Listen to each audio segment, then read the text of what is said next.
Today, we have a situation where coming out of the neoliberal period, unipolar. Hoy en día, nos enfrentamos a una situación que surgió de los períodos neoliberal y unipolar. Durante estos tiempos, Estados Unidos y la Unión Europea siguieron básicamente el mismo camino y prescripciones. Incluso el Programa de Desarrollo de las Naciones Unidas, PNUD, en las Naciones Unidas estaba de acuerdo. Todos promovieron esta agenda neoliberal, afirmando que conduciría a un desarrollo industrial, agrícola y general significativo. Sin embargo, esto no ha sucedido en muchos lugares. De hecho, ha llevado a crisis en muchas partes del sur global. Esto comenzó con América Central y del Sur, particularmente México, y la llamada crisis de la deuda de la década de 1980. Estos eventos dieron a estas organizaciones y estados del norte la oportunidad de impulsar aún más su programa neoliberal. Pero ahora, creo que hay una apertura con la aparición de los BRICS y el desarrollo de un mundo multipolar. Volviendo a tu pregunta original, creo que esto es un cambio significativo. Podría ser desviado, pero no creo que suceda sin una lucha seria. Creo que hay una buena posibilidad de que el sistema multipolar prevalezca.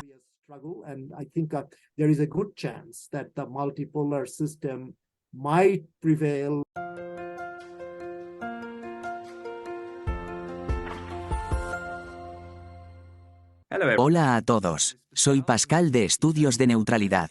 Hoy me acompaña Haider Hakan, profesor de Economía Internacional y Desarrollo en la Universidad de Denver. El profesor Khan nació en Dhaka, que en ese momento era Pakistán Oriental. Hoy en día se conoce como Bangladesh. Más tarde se convirtió en académico y asesor de políticas. Fue el principal asesor internacional de comercio y desarrollo humano en El Cairo. También fue asesor económico principal del secretario general de UNCTAD en Ginebra. Ha trabajado con varios gobiernos y organizaciones internacionales. Ha publicado 25 libros y más de 200 artículos en revistas profesionales. Además de esto, también es poeta y crítico de arte. Haider Khan, muchas gracias por acompañarme. Gracias. Me alegra estar aquí. Entonces, eres un economista del desarrollo. En mi experiencia, generalmente, hay dos tipos de economistas del desarrollo. El primer tipo es similar a los neoconservadores que apoyan firmemente la liberalización en los países en desarrollo. Harían grandes esfuerzos por ello, incluso llegarían al extremo de vender a su abuela. El segundo tipo se inspira más en ideologías de izquierda o marxistas, como Vijay Prashad o Amartya Sen. ¿Sería preciso decir que perteneces a este segundo grupo? Yes, actually, I'm an avid student of Professor Sen. Sí, en realidad, soy un estudiante dedicado del profesor Sen. He pasado una cantidad significativa de tiempo con él en línea. Incluso he realizado una entrevista con él, que puedes encontrar en línea. Sin duda, él es uno de mis mentores. Luego está Eric Torbeck. Él fue estudiante de Han Kimbergen. Kimbergen fue, creo, el primer ganador del Premio Nobel de los Países Bajos. Era un economista muy humanista y socialista. También era un tipo de pensador social democrático. También he sido influenciado por Gunnar Myrdal. Él fue un gran economista político sueco y ganador del Premio Nobel. Por lo tanto, creo que he leído y comprendido el otro lado también.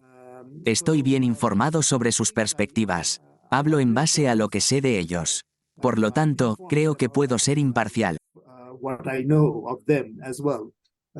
So I think I can be fair. Okay, and then I mean, because we would like to talk today, especially about developing. De acuerdo, nos gustaría discutir, especialmente sobre los países en desarrollo y su situación económica actual. Tal vez más adelante toquemos el tema de Pakistán, pero por ahora, comencemos con tu trayectoria personal. Naciste y creciste en Dhaka, y ahora estás en Denver. ¿Podrías compartir tu trayectoria en el ámbito académico? Can you tell me, like, what was your path to academics?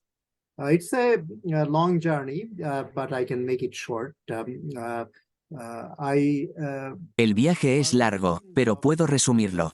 Fui estudiante de ciencias físicas mientras crecía, pero también tenía intereses en literatura y música.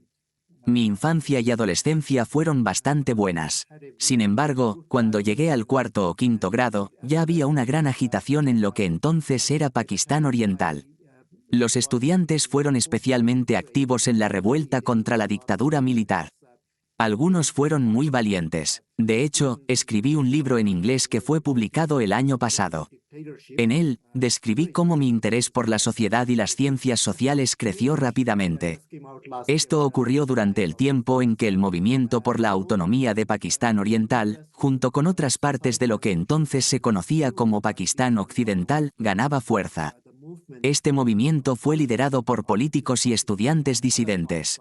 Sin embargo, también se combinó con movimientos y demandas de justicia social por parte de trabajadores y campesinos.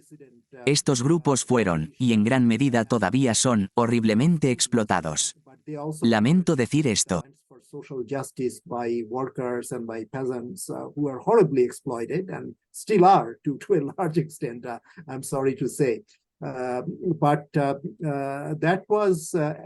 Pero ese fue un tiempo de despertar para personas como yo.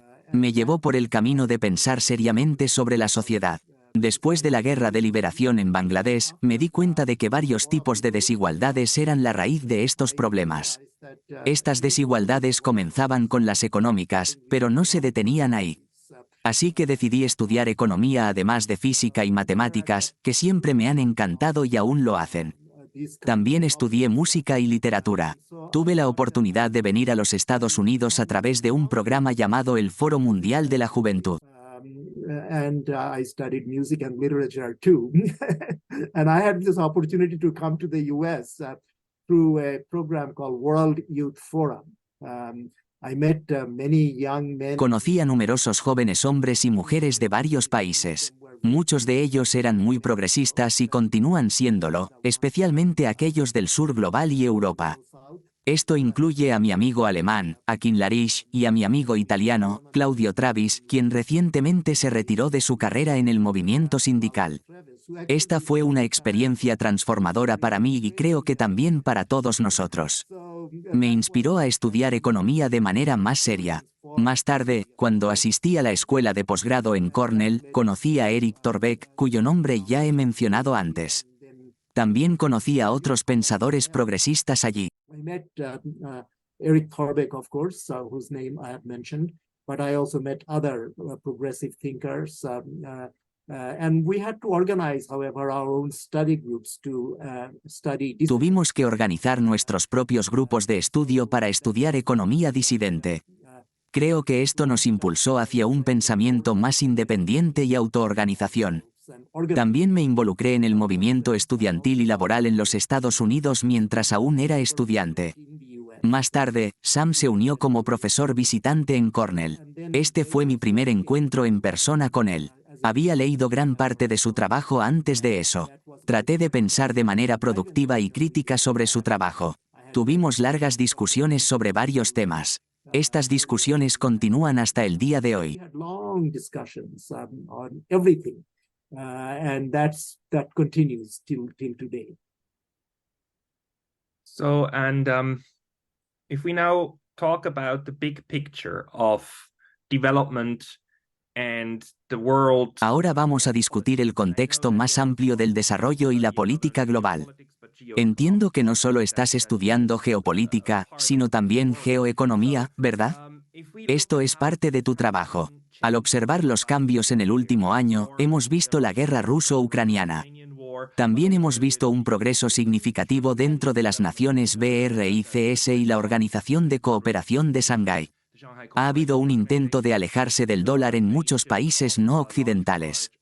¿Cómo interpretas estos eventos actuales? ¿Los ves como un salto significativo o simplemente otro paso menor hacia un mundo multipolar? ¿Cuál es tu perspectiva? Another small step towards a multipolar world. How do you see things? Okay, no, that's a very deep and complex question, or a set of questions. They are all connected, of course. Esa es una pregunta muy profunda y compleja, o más bien, un conjunto de preguntas. Todas están interconectadas. Creo que una razón por la que empecé a pensar de manera amplia fue debido a la guerra en Bangladesh, o como se conocía entonces, Pakistán Oriental. Esta fue la guerra de liberación, como la llamamos. Creo que los problemas económicos y sociales, así como lo que podríamos llamar problemas culturales, también están conectados. Estos problemas culturales incluyen el idioma, la religión y otros aspectos. Si comenzamos a un nivel lo suficientemente amplio, podemos ver que necesitamos entender la geopolítica y la geoeconomía. We can see that we have to understand geopolitics and geoeconomics. Geopolitics in a critical sense, not. La geopolítica es crítica, pero no en el sentido de individuos constructores de imperios como Halford Mackinder y los alemanes que consideraron la geopolítica desde una perspectiva imperialista durante la primera parte del siglo XX. Es innegable que tu ubicación geográfica juega un papel. Sin embargo, la geografía en sí misma está políticamente definida. No es solo una característica en un mapa. Existe una historia de formación de naciones. Siendo de Alemania, entenderías esto mejor que la mayoría. El proceso de construcción de la nación alemana es un buen ejemplo. El debate entre los partidarios de Klein Deutsch y Gross Deutsch es parte de este proceso. La unificación de Italia tiene una historia similar, pero los detalles son, por supuesto, importantes. But details, of course, are important. So, given that we have the ideology and politics of modern nation state and state. Dado que tenemos la ideología y política del Estado-nación moderno y la construcción del Estado, que no es inocente interna ni externamente, debemos reconocer que estas sociedades están impulsadas por la clase. Existe un impulso por parte de la clase dominante para ser dominante, o al menos lo suficientemente segura frente a las intromisiones de otros países. Esto conduce esencialmente a una perspectiva particular sobre el desarrollo económico. Esta perspectiva cada vez más se inclina hacia satisfacer las necesidades de la construcción del Estado y las necesidades de las propias clases dominantes. Estas necesidades varían. Algunas clases dominantes son más ambiciosas que otras. Pero toda la historia de Europa moderna y el Occidente o Norte moderno, como uno prefiera llamarlo, incluyendo América del Norte, Canadá y Estados Unidos, muestra que la rivalidad de grandes potencias se convierte en un hecho de la vida. Canada and US certainly. We see that great power rivalry becomes a fact of life. El concepto es mucho más complejo que la categorización de Mackinder. Necesitamos ver la geopolítica desde una perspectiva más amplia, incluso al considerar sus aspectos históricos matizados.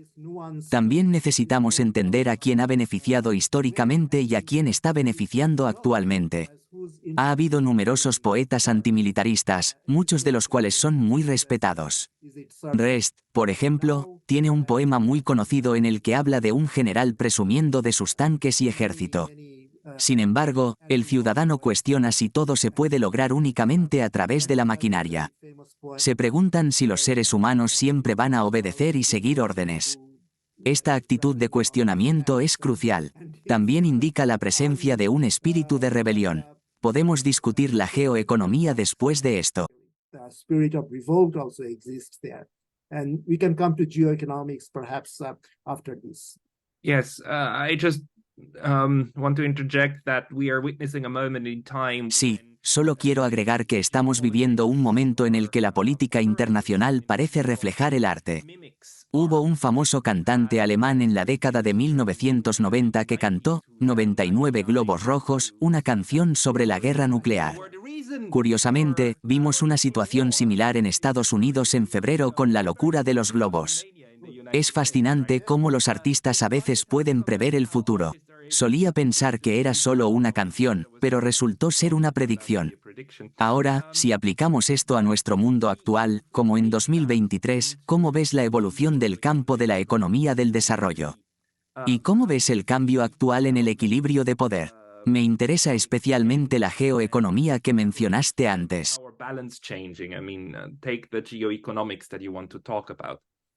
Okay, yeah, excellent. Yeah, life indeed sometimes imitates art. De acuerdo, sí, excelente. De hecho, la vida a veces imita al arte. La geoeconomía a menudo examina la economía desde una perspectiva política. Incluso podríamos decir que es desde una perspectiva geopolítica. Yo argumentaría que esto se aplica tanto interna como externamente. A menudo, las personas ven la geoeconomía únicamente a través de una lente realista. Este es un buen punto de partida porque debemos reconocer que hay una estructura. Algunas personas se refieren a ella como anarquía, pero es más compleja que solo una anarquía pura. Hay una estructura en las relaciones internacionales donde, como afirma Neer Simer, a menudo es necesario el autoayuda. Sin embargo, eso no es todo el panorama. También existen políticas y economías internas. El desarrollo económico, como insinué anteriormente, a menudo está impulsado por lo que se denominan intereses nacionales. Estos se definen mediante debates internos que tienen en cuenta factores externos. So-called national interest defined by internal debates taking external factors into account. Un ejemplo es Franz Liszt de Alemania. Él vino a los Estados Unidos, aprendió sobre el proteccionismo y luego regresó a Alemania. Básicamente, era un nacionalista alemán. De hecho, introdujo el término economía nacional en el vocabulario económico. Entonces, de alguna manera, lo consideraría uno de los pioneros de la geoeconomía. Podemos ver tanto la estructura económica como las diferentes partes de la economía que están interconectadas. A medida que la economía se vuelve más productiva, o en términos marxistas, a medida que se desarrollan las fuerzas productivas y ocurre la innovación, las conexiones entre las diferentes partes de la economía se vuelven aún más estrechas. Marx, como señala famosamente en su manifiesto comunista, que coescribió con Engels, afirma que esta sociedad burguesa derriba todas las barreras. Esto significa que es imposible permanecer aislado de la economía mundial. This bourgeois society breaks down all the Chinese walls, right? And you can no longer be isolated from the world economy. And there again, the game for dominance. Una vez más, la lucha por la dominancia se vuelve significativa. Esta lucha está influenciada por factores tanto externos como internos. Sin embargo, necesitamos ir más allá de esto. Mi perspectiva a menudo se conoce como realismo defensivo o realismo neoclásico. Creo que debemos ir más allá de esta visión porque tenemos una visión diferente. Esta visión se centra en una economía, futuro y política que están centrados en las personas. Me refiero a mi perspectiva como realismo crítico transneoclásico. El realismo está presente y debemos reconocerlo. Sin embargo, no es nuestro comentario final o destino. Si valoramos la paz, necesitamos imaginar un mundo que trascienda este tipo de competencia. We have to think about a world which is beyond this kind of rivalry. So, I mean, when we look at how the economy... Entonces, cuando examinamos la economía en los últimos 30 años, vemos que Estados Unidos ha estado abogando enérgicamente porque todas las naciones en desarrollo abran sus mercados. Han pedido una liberalización absoluta, sin restricciones comerciales, sin aranceles y sin barreras. Sin embargo, este enfoque llevó a la explotación completa de la riqueza mineral natural en todos los países que siguieron este llamado. Al mismo tiempo, se suprimió el desarrollo de las industrias locales. No hubo ningún desarrollo en absoluto. Hay libros bien conocidos que discuten cómo Estados Unidos y Occidente se desarrollaron precisamente porque protegieron sus industrias principales. Si examinas casos exitosos en el sudeste asiático, como Singapur, verás que protegieron sus industrias principales y experimentaron un crecimiento notable. Por eso, la globalización a menudo se percibe como un término bonito para la explotación de las naciones en desarrollo. Estas naciones a menudo se espera, e incluso se les prohíbe por instituciones como el FMI y el Banco Mundial, implementar aranceles. Ahora, los mismos países occidentales, incluyendo Estados Unidos, están comenzando a imponer barreras arancelarias severas, sanciones y demás. Esto es básicamente lo contrario de su enfoque anterior. Sin embargo, ahora justifican esto bajo el pretexto de la seguridad nacional. Estamos presenciando una reversión de la doctrina anterior. ¿Cómo se puede entender esto, o cómo se puede dar sentido a este cambio significativo? Es realmente fascinante. Si lo miramos históricamente, a partir de 1790, Alexander Hamilton escribió su famoso informe sobre los fabricantes. Argumentó que Estados Unidos debería ser una economía proteccionista. Como mencioné, Francia en realidad aprendió esta estrategia de los estadounidenses de esa época. Hasta el final de la Segunda Guerra Mundial, Estados Unidos fue de hecho un país muy proteccionista. Sin embargo, hubo un cambio en el pensamiento hacia el libre comercio, que se consideraba beneficioso para Estados Unidos. También hubo teorías que sugerían que beneficiaría a todos, y estas teorías resultaron ser bastante útiles. Me encanta. Uno de mis mentores en Estados Unidos fue un distinguido académico llamado profesor Warren Hickman. In actually Eisenhower's headquarters, and then he went to study in Geneva, that famous school. El profesor Hickman sirvió en la Segunda Guerra Mundial, específicamente en el cuartel general de Eisenhower. Después de la guerra, fue a estudiar a la renombrada Escuela de Estudios Internacionales en Ginebra. Su tesis fue supervisada por Wilhelm Rocke, un conocido conservador y liberal clásico, o como ellos preferirían ser llamados, un defensor del libre comercio. La tesis de Hickman se centró en cómo la política interna de Estados Unidos se inclinaba cada vez más hacia el libre comercio, lo cual resultó beneficioso para Estados Unidos. Se podría argumentar que durante ese período, también benefició a Europa, entre otros lugares. El cambio en el poder global del Imperio Británico a Estados Unidos se puede rastrear hasta la crisis del Canal de Suez en 1956. I think US basically had the rhetoric of helping others and set up agencies like USAID. Creo que Estados Unidos principalmente tenía la retórica de ayudar a otros y estableció agencias como USAID. Sin embargo, sus intereses estaban en gran medida dictados por las imperativas de la Guerra Fría y la competencia contra la URSS. Como señala acertadamente Meir Seimer, en realidad había dos órdenes distintas en ese momento. Estas órdenes no eran internacionales, una era liderada por Estados Unidos y la otra por los países del Pacto de Varsovia, que estaban bajo la influencia de la URSS. Estas dos órdenes eran sin duda rivales. La historia completa de la Guerra Fría, por supuesto, es más compleja. También hubo casos de cooperación forzada cuando ambos bandos se dieron cuenta de que la destrucción mutua a través de la guerra nuclear era una posibilidad real. Pero por ahora, podemos dejar eso de lado y centrarnos en el aspecto económico. Entonces, hablemos de lo que realmente sucedió. At most, you could have light industrial development. But still, as people like Raoul Prebisch and others Como máximo, podría ser posible un desarrollo industrial ligero. Sin embargo, como señalaron personas como Raoul Prebisch y otros que fueron fundamentales en la fundación de la UNCTAD en Ginebra, el comercio en sí mismo era desigual. Trabajé en Ginebra durante algún tiempo. Ellos enfatizaron que necesitamos el tipo correcto de comercio desde el sur, no la llamada ayuda. En mi propio trabajo, he demostrado cómo la ayuda conduce a la dependencia. Por supuesto, no soy el único que cree esto. Gran parte de la ayuda se asigna de manera incorrecta y muy poco de ella realmente produce los resultados que las personas en los llamados países en desarrollo realmente quieren y necesitan.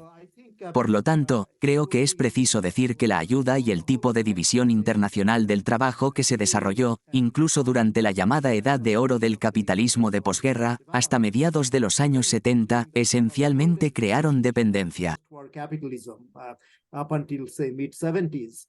Basically created dependency. And that Latin American Los pensadores críticos latinoamericanos, para su crédito, lo notaron bastante temprano. Formaron una escuela de pensamiento basada en la dependencia. Luego, los teóricos de los sistemas mundiales, como Emanuel Wallerstein y otros, desarrollaron un enfoque más histórico y global. Este enfoque se conoce como la teoría de los sistemas mundiales. En mi propio pensamiento, básicamente he seguido estas tendencias. Intento hacerlas más específicas. Debido a mi formación en física y matemáticas, también intento hacer las cosas más precisas siempre que sea posible. A veces, incluso las formalizo. Sin embargo, no creo que eso sea una necesidad. Lo que necesitamos es comprender claramente las dinámicas políticas y económicas. Entonces, con tu conocimiento, puedes explicar qué salió mal. ¿Cuáles fueron los errores principales que impidieron que países como Bangladesh se desarrollaran a un ritmo más rápido? Por ejemplo, tenemos un modelo extremadamente exitoso, el chino, ¿verdad? Los chinos lograron sacar de la pobreza a 300 a 400 millones de personas en un lapso de 30 años. Más que eso, probablemente sean 600 millones o incluso más. Más de medio billón. Este es posiblemente el éxito de desarrollo más fantástico en la historia humana, ¿verdad?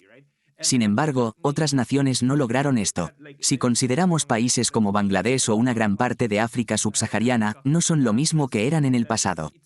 Pero en comparación con lo que China logró, su progreso fue mucho más lento. ¿Puedes decirme qué se debería haber hecho de manera diferente en los años 60, 70, 80 y 90? ¿O qué debería haber sucedido de manera diferente? No estoy sugiriendo que estos países carecieran de agencia. Estaban lidiando con numerosos problemas políticos y aún estaban bajo la influencia de sus antiguos gobernantes coloniales. Pero, ¿qué debería haber sucedido para que el modelo de desarrollo chino fuera posible? Indeed, excellent question. De hecho, esa es una gran pregunta. Desearía tener más tiempo para adentrarnos en esto, pero comencemos con una breve descripción general. Podemos empezar con la famosa observación de Marx en su obra, El 18 Brumario de Luis Bonaparte. Él sugiere que los seres humanos crean la historia, y parafraseando aquí, pero no de la manera que prefieren, ya que tienen que hacerlo bajo ciertas circunstancias. Entonces, hay un sentido de agencia, pero está lejos de ser perfecto. Ahora, saltemos hacia adelante a la Primera Guerra Mundial. Para este momento, los movimientos ya habían comenzando con el movimiento cartista en Inglaterra, el primer país capitalista industrializado. Estos movimientos luego se extendieron a otros países europeos. Los movimientos anticoloniales también tienen una historia. Sin embargo, los partidos socialistas en Europa realmente decepcionaron a los trabajadores. And the revolution that took place in what became Soviet Union. La revolución que ocurrió en lo que luego se convirtió en la Unión Soviética tenía grandes promesas. Sin embargo, debido a varios factores que no tenemos tiempo para discutir aquí, resultó en el estalinismo, para darle una etiqueta. Este no era un sistema democrático. Si bien ofrecía cierta seguridad para la gente, en última instancia condujo a un sistema económico inmanejable, incluso sin considerar los problemas políticos. Cuando China tuvo su revolución, fue más duradera, más basada en los campesinos pobres y más igualitaria. A pesar de esto, China también enfrentó luchas. Experimentó varios movimientos de extrema izquierda, incluido el llamado Gran Salto Adelante, que resultó en una hambruna. Several, I think, ultra-left kind of moves, including the so-called Great Leap Forward, which ended up in a famine. And then during Cultural Revolution, although... Durante la Revolución Cultural, hubo algunos aspectos positivos. Se buscaba emular el modelo de la Comuna de París y volverse más democrático. Sin embargo, eventualmente se convirtió en disputas faccionales, tanto a niveles superiores como inferiores. Deng Xiaoping, una persona pragmática, decidió que China necesitaba detener estas disputas y modernizarse. Creo que al menos estaba medio correcto en esta decisión. China aprovechó la división internacional del trabajo al abandonar el concepto de exportar la revolución, si es que alguna vez realmente abrazó esa idea. Por un tiempo, una parte del partido sí apoyó esto.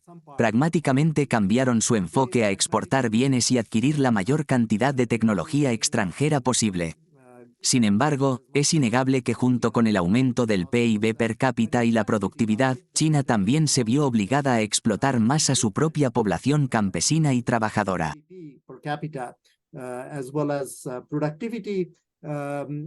China also was forced to exploit more its own peasantry and its own workers. Algunas de las instituciones socialistas en desarrollo en China tuvieron que ser sacrificadas, o al menos los líderes creían que debían serlo. Este cambio se volvió extremo a partir de 1995. Como resultado, China se volvió altamente desigual. A pesar de los logros innegables en áreas como la reducción de la pobreza, China también lucha con problemas de reducción de la desigualdad. También enfrentan desafíos con las políticas ambientales y la gestión de las relaciones externas. Sin embargo, creo que todavía existe un segmento progresista dentro de la sociedad china y el partido chino. Tienen numerosos problemas, pero necesitan resolver estos problemas por sí mismos. Sobre todo, lo que China necesita más en este momento es paz. They have to sort it out themselves. What China needs more than anything else right now is peace. And let's talk about Bangladesh. Vamos a discutir sobre Bangladesh. Tú escribiste un artículo sobre la postura del país en la década de 1970 como parte del movimiento de los no alineados.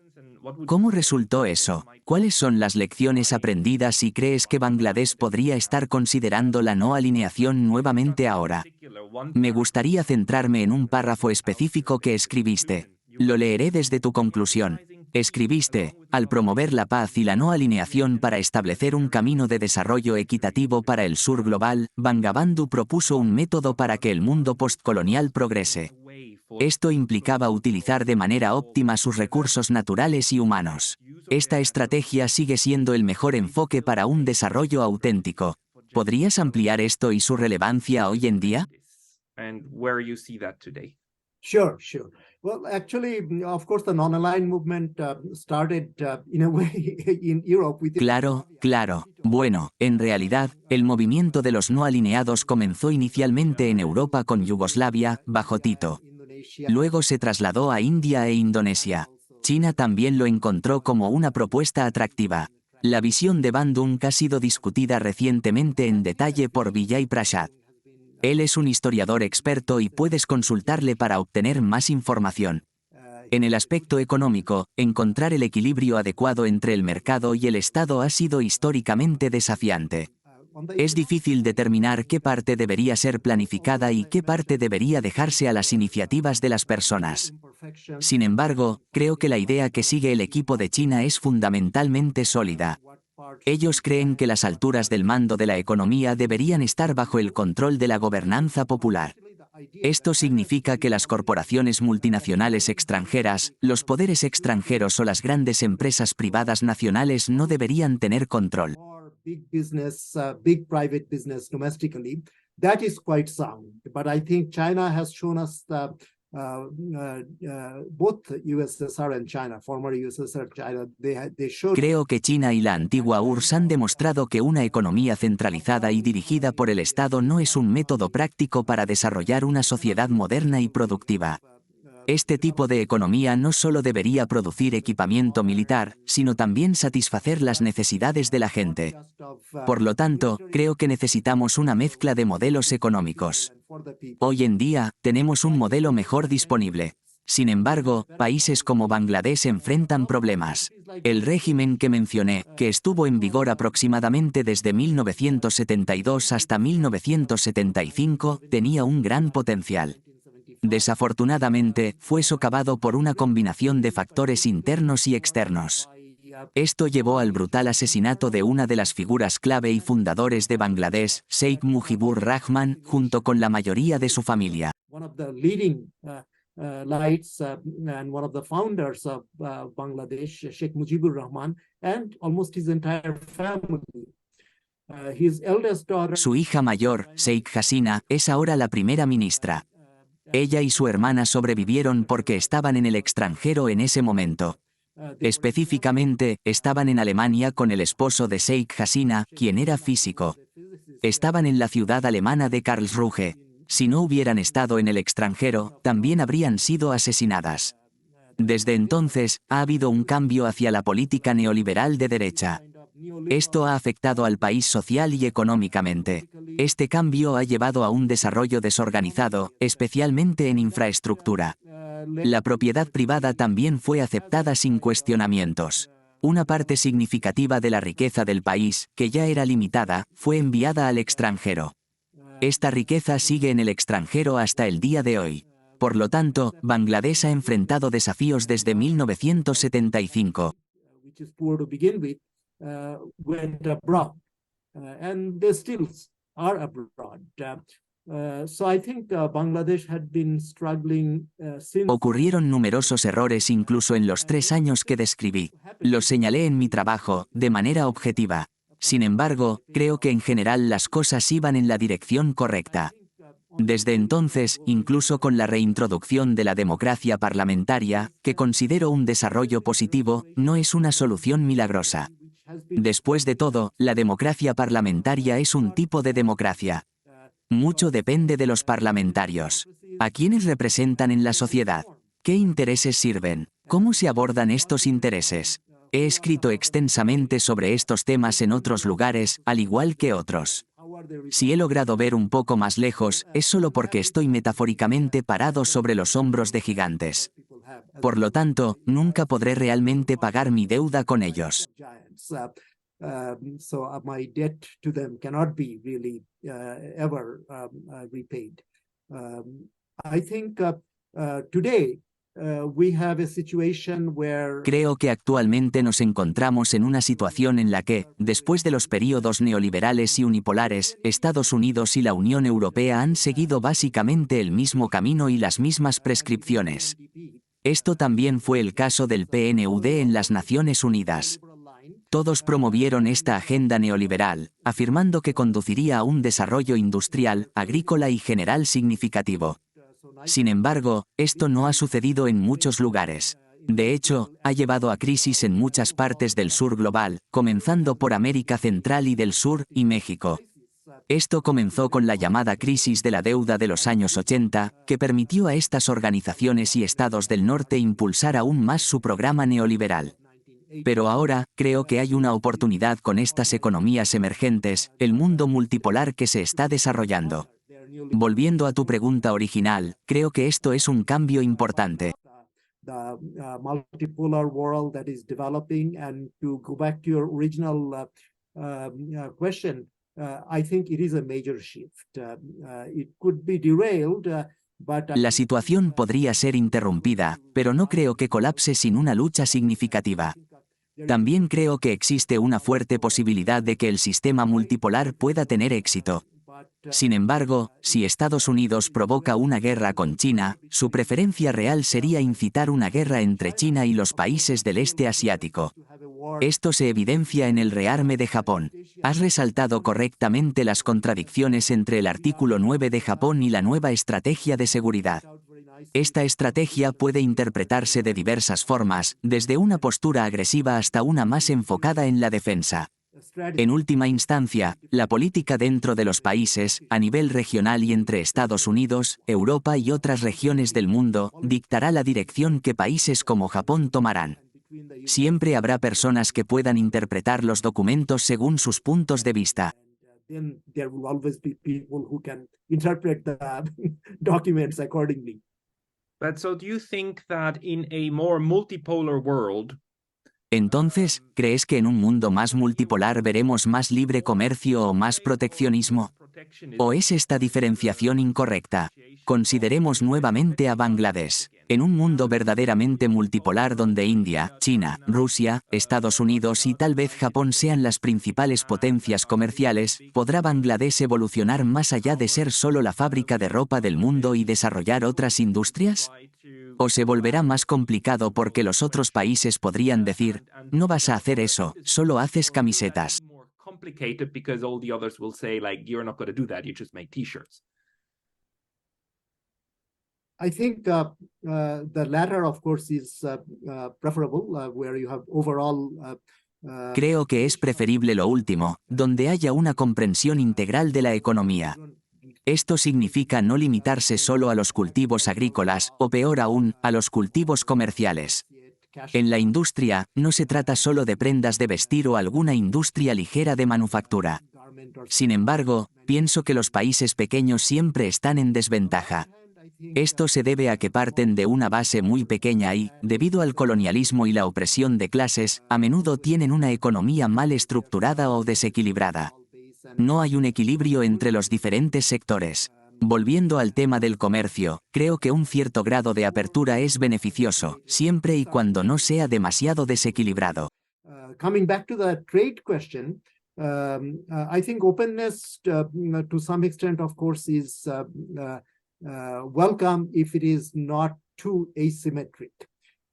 Cada país desarrollado, quizás con la excepción de Inglaterra, ha tenido restricciones. Incluso Inglaterra tuvo restricciones en la fabricación de lana. También tomó prestada tecnología de los Países Bajos y alentó a trabajadores cualificados holandeses a emigrar a Inglaterra. Una vez que estaban en Inglaterra, no se les permitía emigrar a otro lugar. Esto se debía a la apertura del mundo, que requiere alguna forma de protección para las industrias incipientes durante un cierto periodo. Sin embargo, también debemos considerar la ventaja comparativa dinámica, ya que no podemos permitir que la industria incipiente siempre esté a la cabeza. Necesita crecer. Las experiencias de las naciones industrializadas tempranas, como las de Europa y Asia, son relevantes aquí. Por ejemplo, los caminos de desarrollo de Japón, Corea, Taiwán y, más recientemente, China, son particularmente pertinentes. As well as early German experience, in Asia, maybe East Asian experience is more relevant. The way Japan developed, the way... Las excepciones son las ciudades-estado como Hong Kong y Singapur. Sin embargo, incluso en estos lugares, se proporciona vivienda pública para personas de bajos ingresos y otras instalaciones. Estas incluyen instalaciones de atención médica y lo que podríamos llamar un salario social. Estos son factores que también debemos tener en cuenta.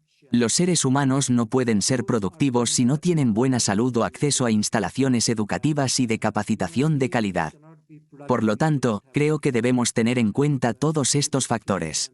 El profesor Amartya Sen introdujo el famoso concepto de capacidades. Esta idea se puede rastrear hasta Adam Smith en la tradición occidental. Incluso se puede rastrear hasta Aristóteles y su concepto de eudaimonia, que es el florecimiento humano. Este concepto requiere algunas condiciones materiales, así como condiciones espirituales y políticas, como sabemos. Some material preconditions as well as spiritual and political preconditions, as we know. Maybe toward the end of... Quizás hacia el final de nuestra entrevista, permítame preguntarle sobre Pakistán. Creo que Pakistán está experimentando una crisis como nunca antes. Está al borde de una guerra civil. ¿Cómo ve la situación desarrollándose para este país en el sur de Asia?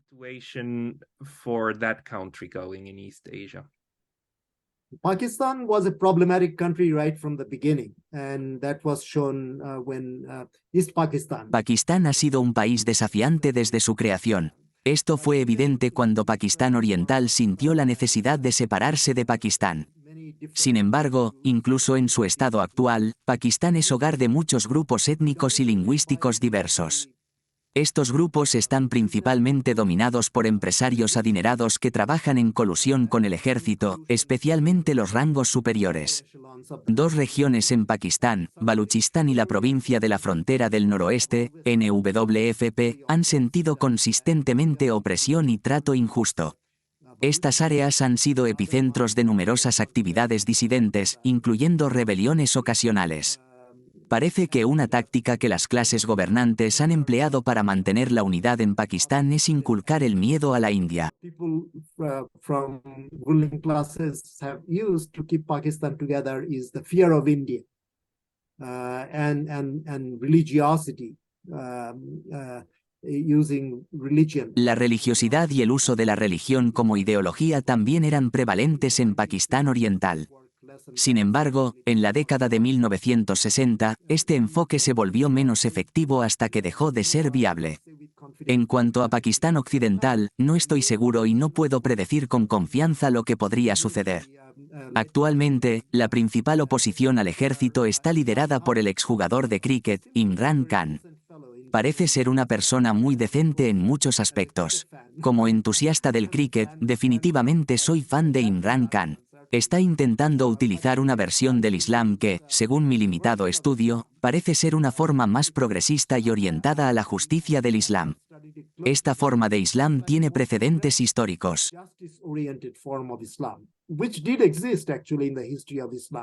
But it went out of the window even in the early history of Islam as soon as Islam actually became. Sin embargo, este concepto fue descartado temprano en la historia del Islam, tan pronto como el Islam se convirtió en la ideología de un imperio, alrededor del año 680 después de Cristo, cuando Bagdad fue destruida por los mongoles en 1258, el centro de poder se trasladó a lo que ahora se conoce como Turquía.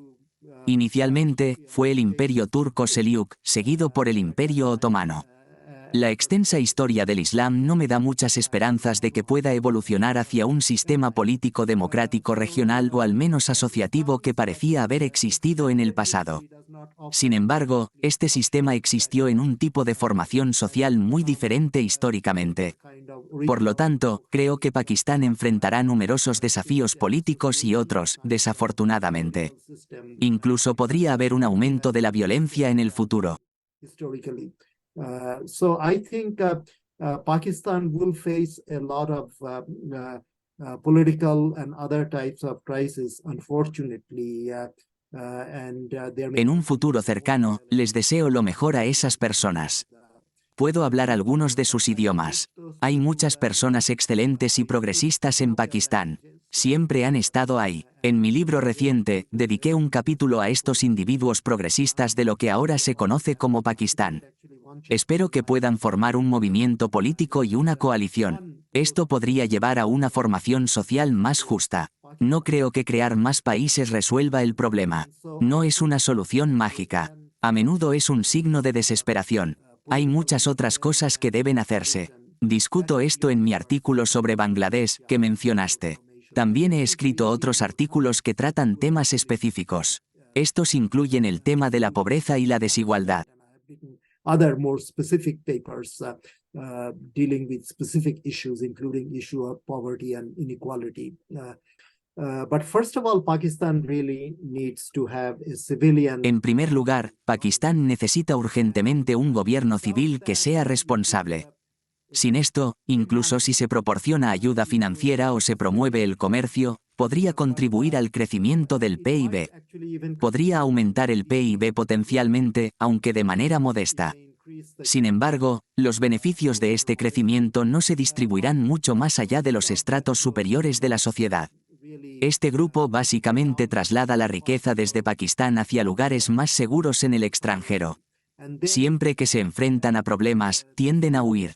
En este sentido, están globalizados y conectados internacionalmente. Por lo tanto, creo que Pakistán necesita un gobierno que sea responsable.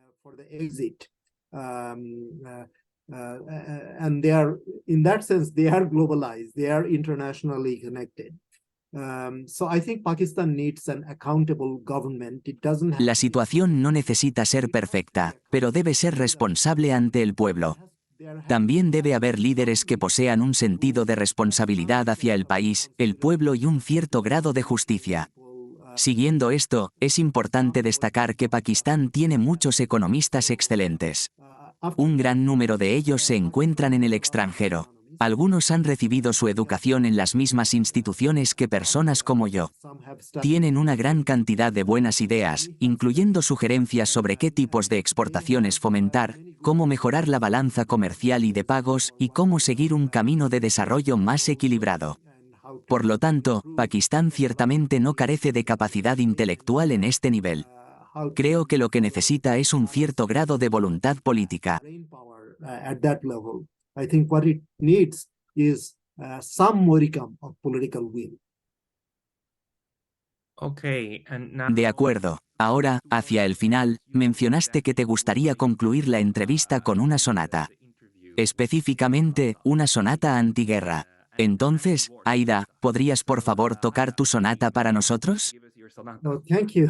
Gracias, gracias. ¿Recuerdas todo? De acuerdo, muchas gracias. Sí, en realidad escribí este poema durante una guerra real.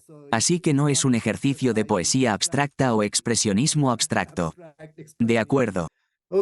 ¿Cuándo lo escribiste? ¿Puedes proporcionar algo de contexto? I wrote it during the Gulf War, an invasion of Iraq. Escribí esto durante la Guerra del Golfo, que fue una invasión a Irak y Afganistán. Desafortunadamente, su relevancia perdura hasta hoy. Cuando leo este poema, no puedo evitar pensar en la trágica guerra que está ocurriendo actualmente en Ucrania. El poema está estructurado como una sonata, con 3 partes. La primera parte es una invitación a participar en la guerra. Describe el rostro del otro como medio oculto y medio revelado, similar a la luna entre la niebla. El lado oscuro siempre es invisible. Finalmente, invoca la bestia que todos llevamos dentro. En la segunda parte, los creadores de la guerra son descritos construyendo monumentos a partir de paisajes quemados. Su guerra se representa como muerte, expresada en frases finamente bordadas. La violencia del sol en decadencia dispersa cráneos y esqueletos, proyectando fantasías macabras sobre un paisaje marcado. La danza eufórica de la muerte enmáscara la urgencia de una transgresión que la razón ya no puede contener. Sus ojos no pueden ver el abismo oscuro. No hay luna esta noche, solo sueños desolados y un nocturno irreal. La tercera y última parte comienza con un aferrarse a las raíces y voces que despiertan. Despoja el ocultamiento de las palabras y los gestos de negación. La guerra se describe como la pornografía última del cuerpo y la mente. Tanto debe ser expuesto, solo así podemos volver a hablar en nuestros propios idiomas, solo así podemos volver a enfrentar al sol sin violencia, solo así un solo pájaro puede volver a cantar en una rama cubierta de nieve. Gracias. Once again on one snow-covered branch. Thank you. Thank you very much. I will have to think about this one. I'm not. Muchas gracias. Necesito reflexionar sobre esto. No soy alguien que pueda comprender fácilmente los poemas, pero estoy seguro de que muchas personas pueden relacionarse con esto. Mi pregunta perpetua es ¿por qué nos involucramos en guerras? Parecen tan irracionales. A menudo me pregunto, si a los humanos se les deja solos, rápidamente nos sentimos solos. Sin embargo, tan pronto como nos colocan en un grupo más grande, comenzamos a pelear. Y si los grupos crecen mucho, iniciamos guerras. Sin embargo, al final del día, nadie quiere estar solo. Entonces, ¿cómo le damos sentido a esto? ¿Cómo interpretas esto? Seguiré cuestionando y espero preguntarte de nuevo en un futuro cercano. Haidar, muchas gracias por tu tiempo. Haidar, thank you very much for taking the time Well, today. you're most welcome. I think this is the kind of togetherness. De nada, creo que este es el tipo de unidad por el que debemos esforzarnos. Como sugiere Jürgen Habermas, un filósofo alemán, necesitamos una comunicación abierta e imparcial. También debemos aspirar a una auténtica hermandad humana. Esta idea está bellamente expresada en el famoso poema de Schiller, que Beethoven inmortalizó aún más. Creo que es crucial que tengamos en cuenta estos mensajes. Volveremos a discutirlos. Muchas gracias, Haidar. Muchas gracias.